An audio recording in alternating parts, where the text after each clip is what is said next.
talk to yourself in ways you'd never talk to me. You call your worst day proof of who you'll always be. You give the world your grace, then leave yourself with none.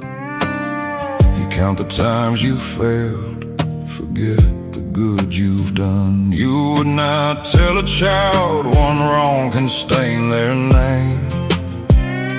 You would not leave a friend to sit alone in shame. And why's the one who needs your love the last in line? Why give